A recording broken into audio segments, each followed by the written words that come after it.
Well, good evening, good afternoon, everyone. As I'm on the rail trail, as things get very sticky between Iran and Israel, it is interesting how Israel retaliated, and this has gone under the mainstream news, which are controlled by the left and which are very much controlled by the Rothschilds. And we all know the Rothschilds really dominate. They dominate over in England and Israel. Now, the Israelis were expecting the Iranians to attack. But how they attacked was through a morph. Iran did not retaliate with their highest tech weapons. In fact, the Iranians sent all their old outdated weapons into Israel.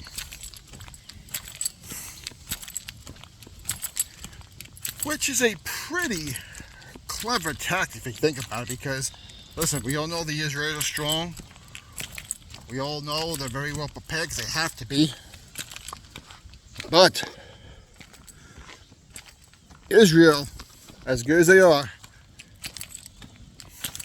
on the surface, I'm not talking spiritual now, how it looks on paper, even they don't have unlimited resources. I mean, let's face it, they're about the size of New Jersey.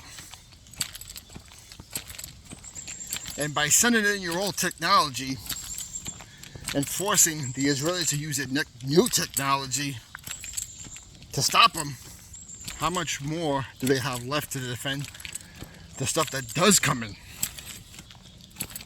That is higher tech.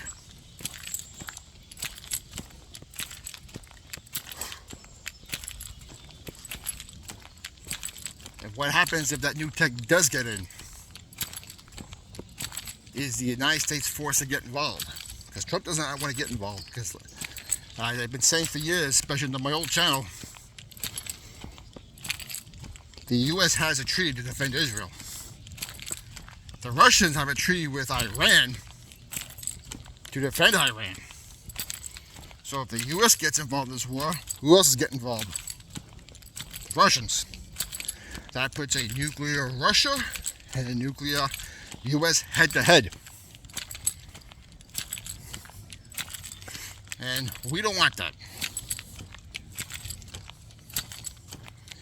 Now, ironically, Putin's calling for Iran to stop because they can't win.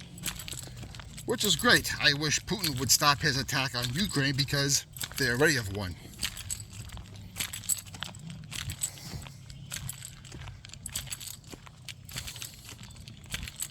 So the question is, who blinks first? Who's got the most influence behind closed doors? And let's face it, we saw what happened here last week in LA, where Trump had to send the National Guard and Marines to defend LA from their own mayor and their own governor. And those protests spread pretty quickly across the country. Now, the Walmart Harris, Christy Walton, is the face of it, but you all know behind closed doors, a lot of these NGOs, supported by the Rothschilds, the Rockefellers, and the Soros, are pretty much behind it. And I'm telling you right now, if Trump were to get us involved in that war over the Mideast, the first thing you're going to see is uprisings here.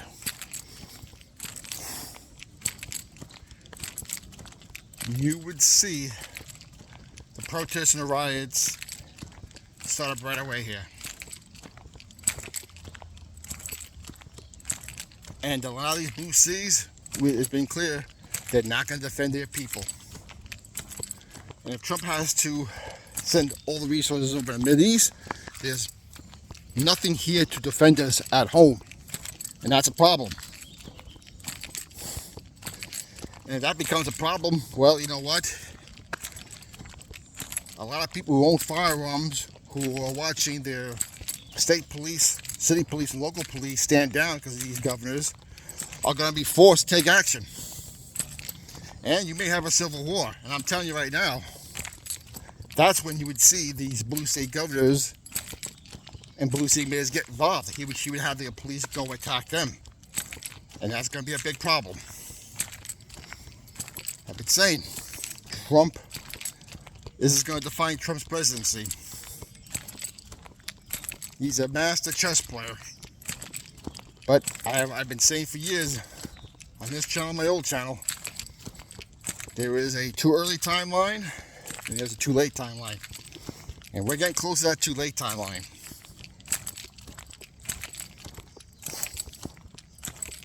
Because even if Trump were to bring his resources back here,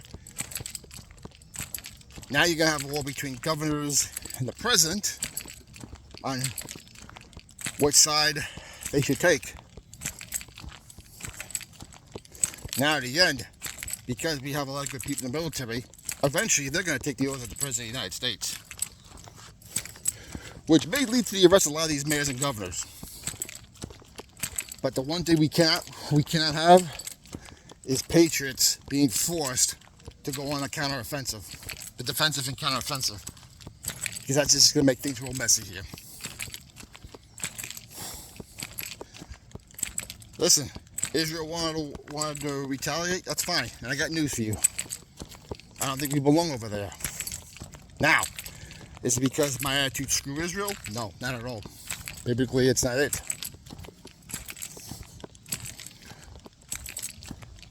It's one what I just said here. We go over there, stuff may happen over here. We can't fight a war on two fronts. No country can. It's been proven in history over and over again.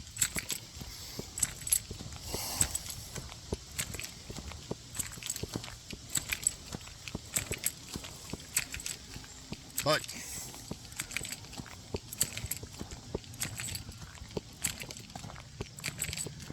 Trump has got to take this very, very carefully. And you know what? The Israelis don't even need our help. With all the technology we've given them, or all the things we've helped, they can handle this on their own. Because they've done this thing once before back in the 80s when they went to Iraq and took out Saddam Hussein's nuclear reactor.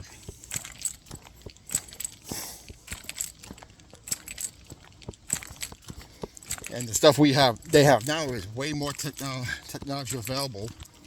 And they didn't have help back then either with the Iraqis. The Jordanians are at least letting the Israelis use their airspace to get to Iran. Because a lot of the countries over there realize how dangerous the mullahs are over there. And the Khazarians are over there as well. So, as I said, it's going to get dark before we see the light. It's going to get close, but in the end, I do believe the good will prevail. As I said, this is a pretest for what we see to the tribulation. We talk about in the Bible, Revelations, Thessalonians. This is a dress rehearsal.